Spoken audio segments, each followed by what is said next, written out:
Di malam yang ketiga, dan yang ceramah itu datang terlambat. Itu sudah dicatat oleh Allah Ta'ala. Apa nih? Cek.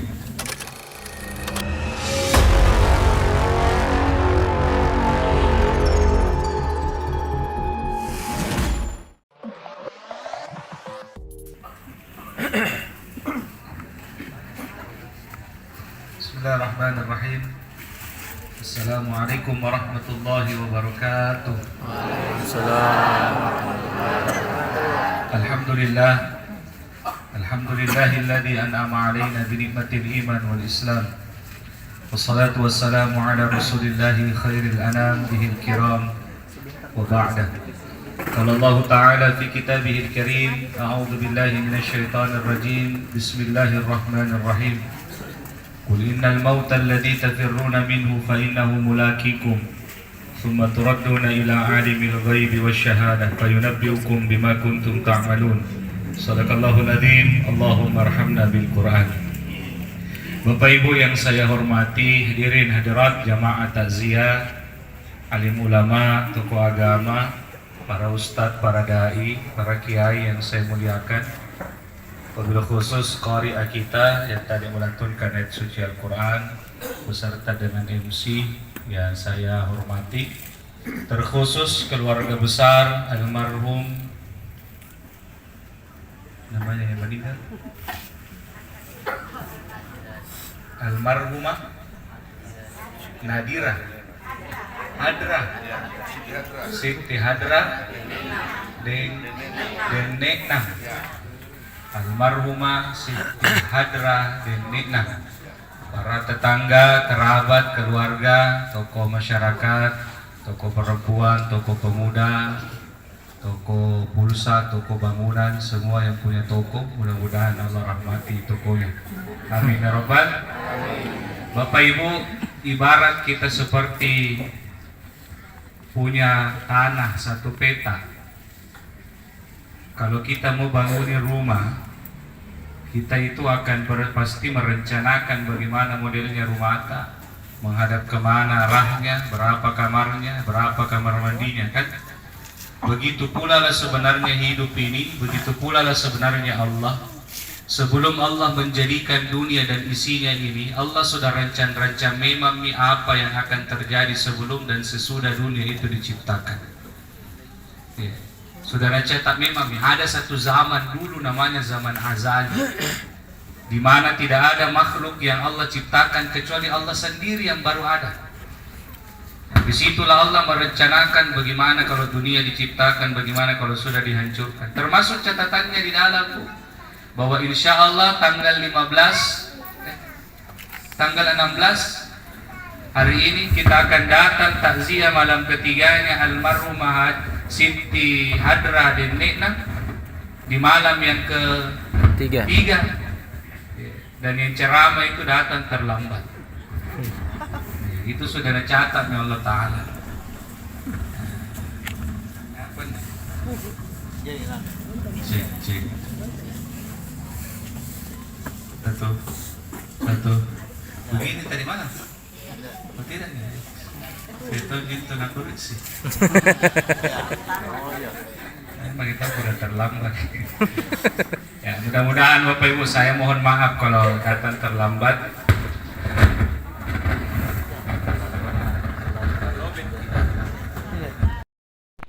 Saya satu waktu ceramah di Minasau, Pak, sampai jam 9 lewat, bukan saya terlambat, jam ayat terlambat. Sampai jam 9 8 orang datang. Serius kan, Pak? Saya kadang di ceramah ayat. Saya tanya, bukan di Minasau, Pak, ada kompleks lagi di dalam. Jadi saya tanya, kenapa bisa? Ada bisi-bisi, Ustaz, saya mami ini 8 orang tidak nabombe almarhum. Jadi dia bilang sama saya, Ustaz, tolong itu kasih tahu yang mau ceramah besok, kalau bisa datang besok, potongnya majelis taklim dan suka ramai. Lihat kita almarhum. Saya kalau lihat Pak Taksia baru begini, banyaknya orang kadang di hatiku bilang, ya Allah, mudah-mudahan kalau mati atau ini tuh banyak orang datang di Taksia. Ya begitu doa amin Pak. Lagi kan. Terus lagi amin. Apa nama udah terlambat kita. Karena kemalam. Saya bukan takabur. Kalau mati saya tidak takut. Karena kupegang itu kata-katanya guruku. Itu orang rajin yang datang tasya seperti kita ini malam tuh. Insya Allah lagu ngasih itu murutah. Amin. Yang lebih malam lagi.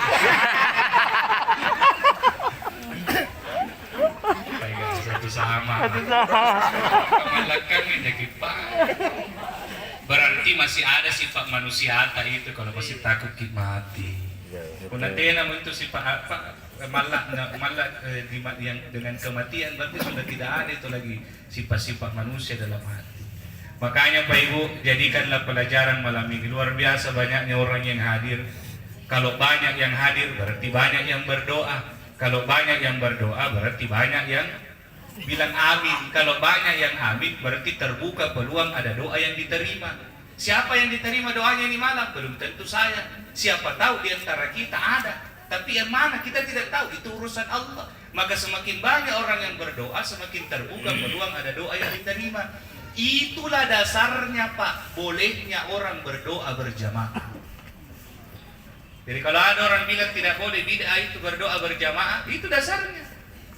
Karena salah satu dari misalnya berdua kita berdoa, saya berdoa kita aminkan. Siapa tahu doaku tidak diterima, tapi karena kita aminkan doa tak diterima tahu doaku. Karena Bapak mengaminkan doa saya. Kan ada hadis itu Pak Ibu. Saya terjemahkan dengan bahasa yang gampang kita tangkap ya. Ada hadis itu kata Nabi, barang siapa yang berkumpul mengingat Allah seperti ini malam kan kita duduk-duduk mengingat Allah, maka melaporlah malaikat kepada Allah, ya Allah di bawah itu jalan apa ini? Pak Bentengan. Ya Allah di bawah itu di jalan Pak Bentengan lagi ada takziah. Ini kubahasakan Ibu, kalau bahasa resminya itu ya Allah di bawah hambamu sedang berzikir mengingatmu. Melapor gitu malaikat di bawah itu lagi ada takziah. Dia dengarkan ceramah. Apa kata Allah? Ampuni semua dosanya yang ada di bawah itu. Amin. Ada malaikat jodoh Pak datang. Ini betulan. Datang malaikat melapor, ya Allah, tidak semua dibawa niatnya datang pergi dengar ceramah. Sebagian dari mereka datang cari dos. Contoh.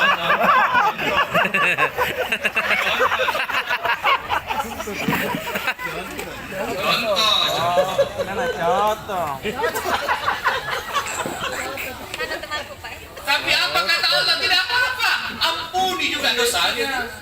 Jadi biar Pak niat tak salah tapi berkumpul dengan orang baik, jadi dia juga kedapatan dapat kira-kira pahala. Itulah menurut seorang ulama besar wali Allah dari tanah Jawa namanya Sunan Kalijaga, meletakkan salah satu obat hati adalah berkumpul dengan orang-orang saleh. Kalau kita tidak tahu, kita tidak dapat pahala, tapi repesik sama tobali paling tidak dapat kira-kira kebajikan. Itulah kata Nabi, kalau kau berteman dengan penjual parfum, tidak nak kasih kau parfum, tapi paling tidak harumnya kau dapat. Tapi berteman dengan tukang besi, pandai besi, tidak nak bakar kau memang, tapi baunya busuk. Makanya Bapak Ibu mulai sekarang tebar-tebarlah kebaikan, rajinlah menghadiri acara takziah seperti ini. Saya kadang bingung Pak, kalau ada orang tahu acara takziah, sana kutuna batu. Saya bilang, hati-hati jadi modal itu tasnya. Datang lagi saya, aku tahu bapak-bapak baru dari masjid. Kalau ini kira-kira saja ada. Berarti nama tak betul menunggu dia. Tidak apa-apa juga, makin lama orang makin banyak pahala didapat. Amin. Begitu nih kapan. Jadi kalau datang kita siapa Ibu, bukan begini. Saya berpikirnya begini. Suatu saat nanti kan bakal mati jaki juga, bakal ditaksiai jaki juga. Jangan kita berharap mau didatangi takziah tak banyak orang. Kalau waktu hidup saja kita malas datangi takziahnya orang. Saya pernah ceramah Pak di Ablam itu ada kanal, tapi saya ceramah di pinggirnya, bukan di kanalnya. Itu Pak ada kan kanal itu dari Sungai Sadam Baru tembus ke Ablam. Acaranya itu di pinggir kanan. Bayangkan Pak Ibu, itu jemaahnya, itu tamunya mulai dari ujung kanan Sungai Sadam tembus sampai ke ujung kanan Ablam. Saya tanya anaknya berapa kursi nusa dia, aku lihat banyak orang berdiri. Dia bilang, Ustaz 600 minggu sewa, tidak cukup. Saya bilang, bayangkan Pak, kursi lagi tidak cukup, tidak menjuruskan.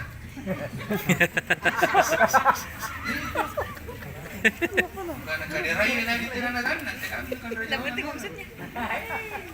ternyata Pak, saya tanya anaknya, saya bilang, Kak, apa amalannya ini almarhum waktu hidup? Kenapa namanya jadi kamu tahu? Apa dia bilang, Ustaz, ini Bapak, selama dia sehat dan dia tahu di mana alamatnya itu yang buat hajatan, yang buat acara, pasti nggak datangi. Sehingga begitu dia meninggal dan dia butuh doa banyak, semua yang pernah datangi, Allah gerakkan hatinya untuk datangi dia, untuk mendoakan ketika dia mati. Itulah sebabnya Pak Ibu, kalau ada undangan, ini kan begini kan tidak diundang, ini si Pace, ditahu, datang. Sama Tommy itu kalau ada undang, datang ki. Kalau ada undangan, hakul muslim alal muslim khamsin. Hak orang muslim terhadap muslim yang lain ada 5. Salah satunya menghadiri undangannya. Jadi kalau diundang gitu sebenarnya haknya orang untuk dihadiri. Karena tahu biasa di masyarakat Pak, kalau diundang tidak pernah datang. Tidak diundangi mojok. Pak kanai tahu anak ini kau kita nak tahu nggak undang. 2 kali kau undang pernah kau datang. Bagus undangan aja. Ada biasa di masyarakat begitu betul? Ya. Ada tak? Yang mana ya? Sana jauh. Sana tahu Pak. Ya.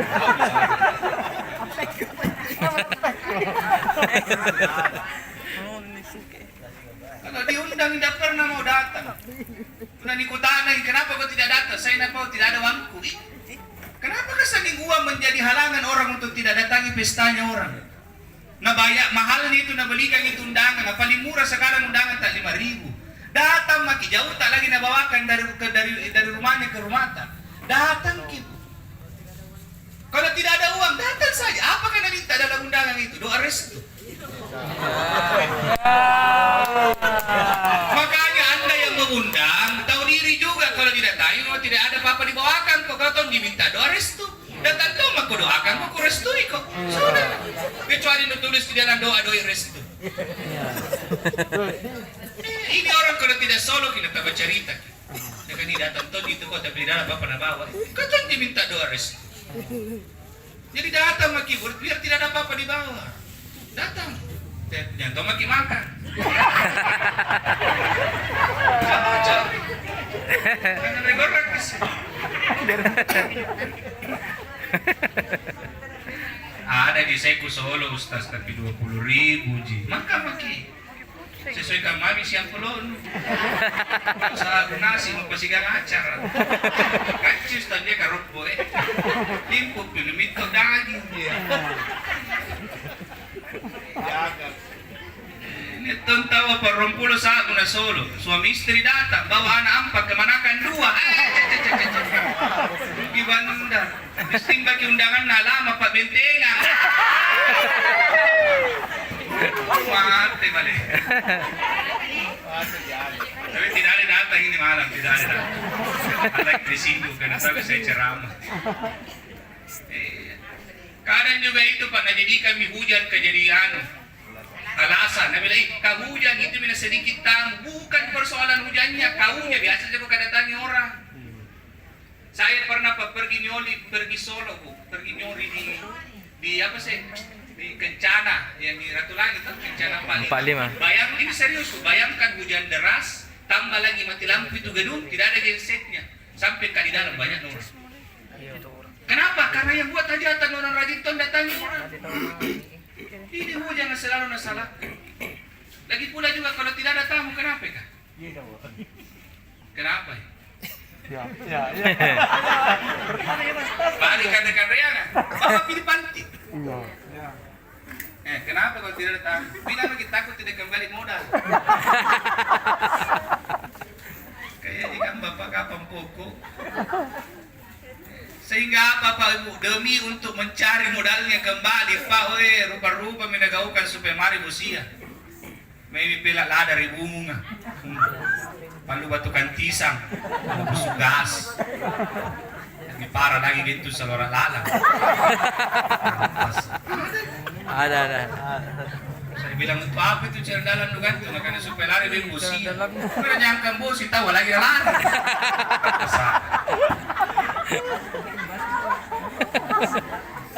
Kan lagi gini sambayang.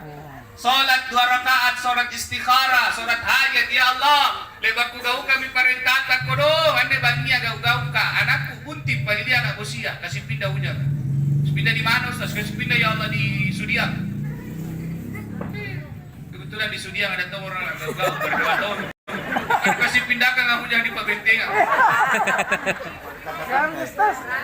Dia tidak tahu di mana turun. Dia bisa apa tojin-tojin pada doa. Daripada sambaran digaukan. Nah, aku susah luar lantai di gitu. Karena mari bosia. Tetes saluara. Saja gitu. Makanya Bapak Ibu yang saya hormati, sekali lagi saya sampaikan ya, bersyukurlah kita malam ini bisa hadir banyak dan tidak ada tujuan lain datang kita doakan almarhumah.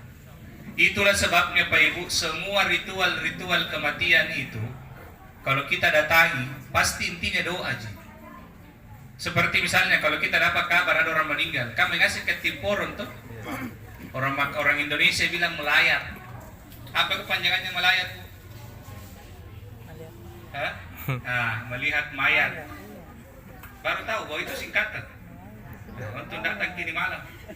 Melayat itu singkatan dari melihat mayat. Cuma lagu dudu jadi disingkat ke melayat. Singkama tomin juga bahasa basi. Lagu dudu singkatannya itu bahasa basi, kepanjangannya bahasana bahasini. Cuma lagu dudu jadi disingkat ke bahasa basi.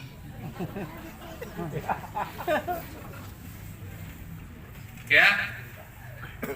Coba kalau kita datang tiporon datang untuk melihat, tapi banyak orang datang melayat, Pak, tapi tidak nak cinikin tu mayat. Ayo, siapa yang biasa begitu? Datang melayat, langsung duduk di luar, sebuntulu anaknya, sebuntulu aganna, tidak naik, tidak masuk di rumahnya itu jenazah, di rumahnya itu orang mati, tidak duduk di sampingnya itu orang mati. Nah, kau datang melayat, mestinya kau lihat mayat untuk doakan dia. Kalau kau cuma ketemu anaknya, kau tidak doakan almarhum. Dan ini banyak terjadi di laki-laki. Jadi tolong bapak-bapak yang laki-laki kalau pergi melayat, masuk di sampingnya itu orang mati duduk. Kadang dia datang 2 orang suami istri, istrinya dia suruh masuk, suaminya duduk di bawah tenda, dua-dua kipas. Siapa tahu dia didengar doa apa daripada istri kita. Kalau perlu bapak yang baca doa, istri yang mengaminkan. Kan datang melayat tuh. Kadang biasa saya tanya begitu bapak-bapak, dia bilang tidak ku tahu mau baca doa apa. Doa itu kan tidak mesti di bahasa Arab. Innallaha alimun bidzati sudur. Allah itu tahu apa isi hatimu. Dengan bahasa atas sendiri jadi dia. Pakai bahasa Indonesia tidak masalah. Mungkin pakai bahasa Mangkasar tidak jangan jadi masalah. Mungkin pakai bahasa Bugis dia gak ada masalah. Mau pakai bahasa Jawa juga ropopo. Ya, pakai bahasa Inggris no problem. Pakai bahasa Belanda juga berdomes. Jelas doa. Hafal kini. Yang makin catat ki hafal nih. Kalau kita pergi melayat, pegang hubung-hubungnya itu orang mati. Kalau mau, ya kalau sanggup. Kalau tidak mau, tidak usah. Mau buka penutup mukanya silakan. Kalau tidak mau juga tidak usah. Duduk di sampingnya bacakan doa. Doanya apa Ustaz? Tidak usah mungkin catat ki. Baca ini. Allahumma ghafir. Berhenti sejenak. Allahumma ghafir li. Nanti itu li-nya ikutkan namanya yang meninggal. Bukan Allahumma ghafir li. Kalau Allahumma ghafirli itu artinya ya Allah ampunilah saya. Tekan mate. Allahumma ghafir, ya Allah berikanlah ampunan li untuk sebut namanya yang meninggal. Paham ya? Contoh misalnya nama aku tuh. Allahumma namanya almarhum deh. Allahumma ghafir Li Siti Hadra Den binti Nena. Bukan binti, Denenang binti. Siapa? Mangga den Rombo. Oh, itu. Mangga den Rombo. Manggaukan. Allahumma ghafir li Siti Hadra Denenang binti.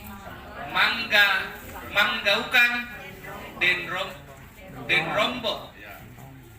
Saya Pak selalu ajarkan begini. Saya selalu menyampaikan kalau mendoakan orang itu bagus kalau pakai bin atau bintinya. Karena Siti Hadra ini banyak. Tapi Siti Hadrana dan rumput satu. Makanya itu nama bapak itu tidak boleh dibuang. Tolong ibu-ibu yang suaminya pegawai. Jangan mentang-mentang suami tak pegawai dibuang, namanya bapak tak, namanya suami tak dikasih masuk, dosa gitu. Masukkan dua-dua, tapi yang harus baku tempel dengan nama tak, nama masuk nama bapak tak. Kasih contoh misalnya itu nama tak Iwati. Contoh. Ini nama tak Wati. Nama tak Wati. Suami tak misalnya siapa? Sarip. Bapaknya Ahmad. Maka namanya Wati tidak boleh Wati Sarip Ahmad. Karena nama bapaknya si Ahmad. Maka berarti dia cocoknya Wati Ahmad Sarip. Jadi namanya Suamita itu di belakang sekali ditaruh. Kenapa di belakang sekali ditaruh? Sekutu mau diganti tinggal dihapus. Serius. Karena kalau dia di tengah dihapus panjang spasinya, itu kadang jadi masalah kalau di paspor. Jadi begitu modelnya.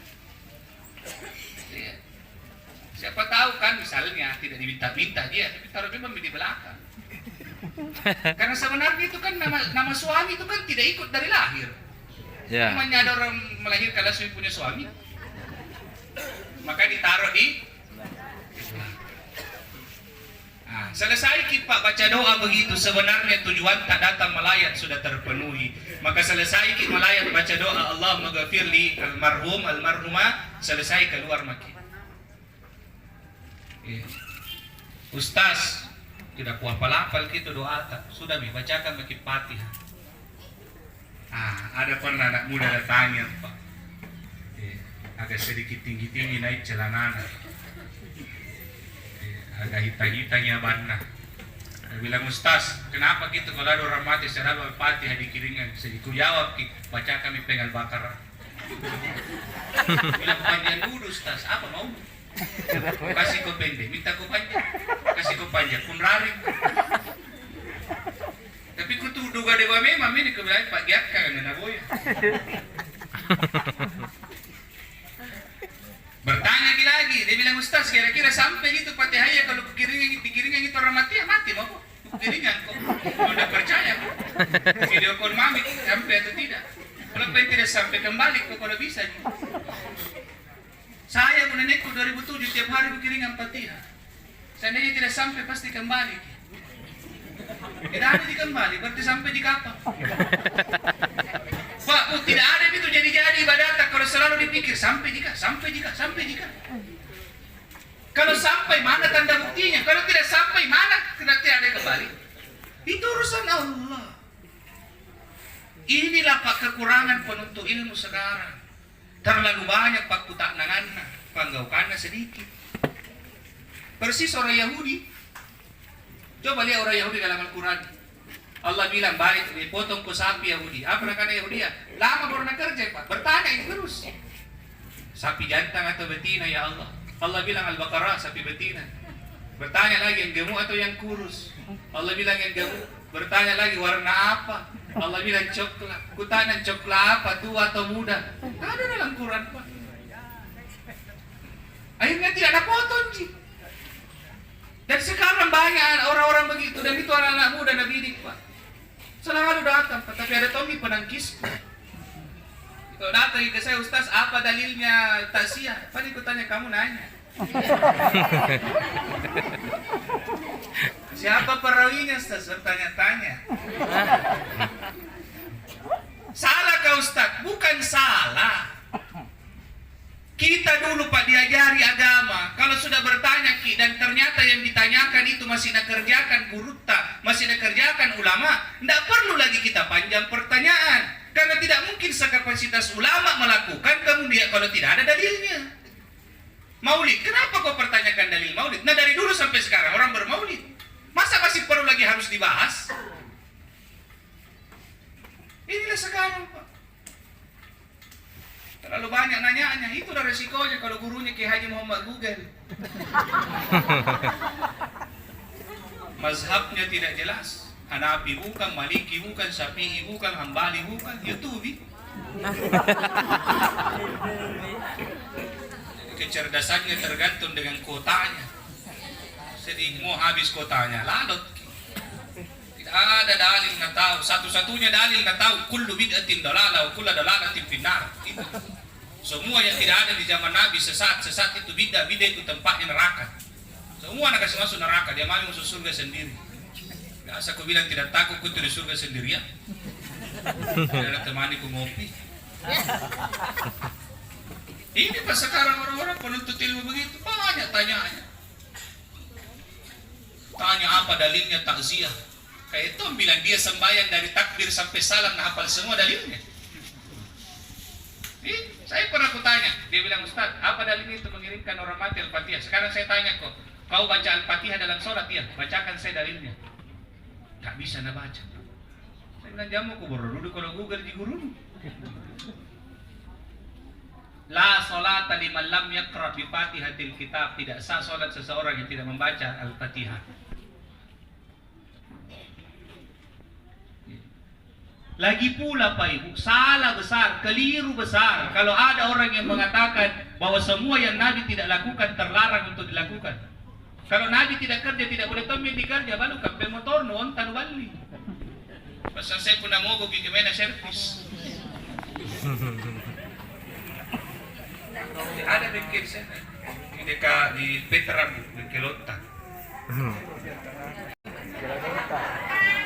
Simpan di situ tatak segala makan kepala basah. Yang pakai batik Pak, Nabi nak pernah pakai batik, pakai jubah tu, berpemain futsal.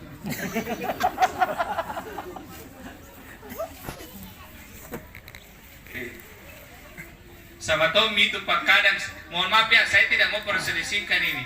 Sama Tommy itu biasa kalau bulan Desember Pak. Itu yang orang bilang topi Natal katanya, banyak itu orang marah-marah, tidak boleh dipakai. Karena itu katanya topi orang Nasrani. Pak, ini baju apa namanya? Baju koko. Koko itu Cina, Cina itu komunis. Berarti baju komunis ini Pak.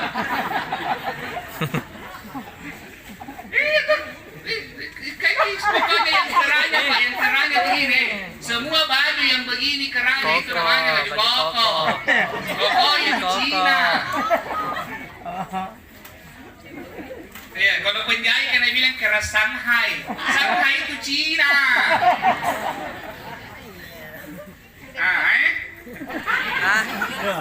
Ini yang baju Indonesia, batik.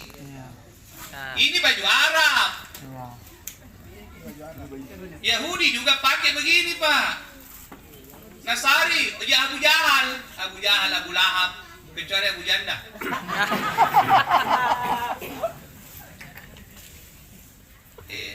Jadi jangan semua diartikan bahwa Nabi tidak lakukan, tidak bisa dilakukan. Ada yang wajib bagi Nabi, sunnah bagi kita. Ada yang boleh bagi Nabi, haram bagi kita. Ada yang haram bagi Nabi, boleh bagi kita. Saya kasih contoh, wajib bagi Nabi, sunnah bagi kita, kurban. Kalau semua yang Nabi lakukan harus dilakukan Pak, maka yang tidak berkurban tahun ini nasab berdosa. Tidak ada rasa mau mampu atau tidak mampu, wajib kurban. Karena Nabi lakukan tiap tahun. Makanya Nabi bilang, man kana lahu sa'a falam yudahi fala yaqrabanna al-musallana. Siapa yang punya keluasan tapi tidak mau berkurban, jangan dekat-dekat tempat sholatku. Saat sholat tahajud, Nabi itu wajib sholat tahajud. Coba kalau kita bilang semua yang dilakukan Nabi harus dilakukan, maka yang tidak tahajud sebentar berdosa. Ini jangankan tahajud, subuh lagi nagol. Haram bagi Nabi, boleh bagi kita. Nabi haram diberi zakat. Keluarga Nabi tidak boleh dikasih zakat Pak. Kita orang Islam yang tidak mampu boleh diberi zakat. Ada yang boleh bagi Nabi, haram bagi kita. Bagi Nabi boleh, haram bagi kita. Apa itu Pak? Nabi Pak boleh punya istri sampai 11. Kita coba nih. Berapa Ibu? Berapa? Ya, tegas sih. Berapa? Satu di sini.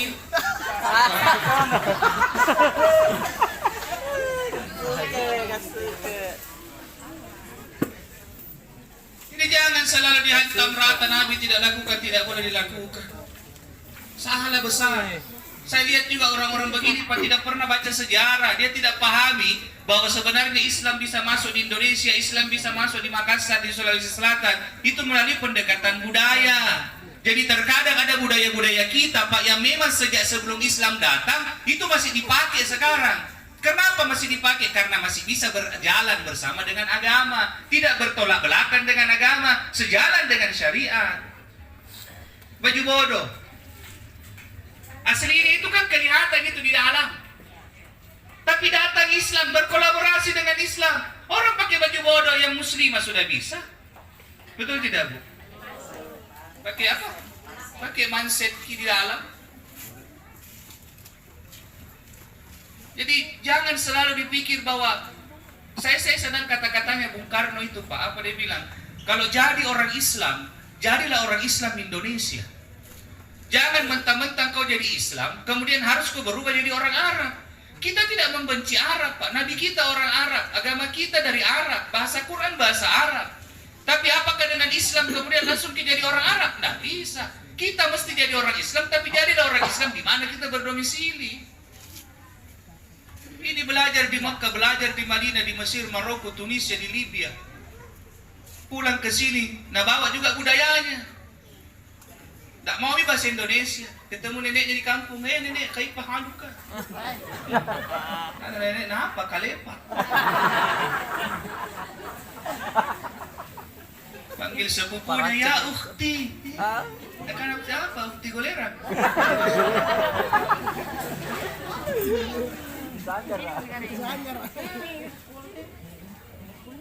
Ada kaidah fikih Pak, bunyinya begini, al-adatul muhakkamah. Adat itu bisa jadi hukum. Apa maksudnya?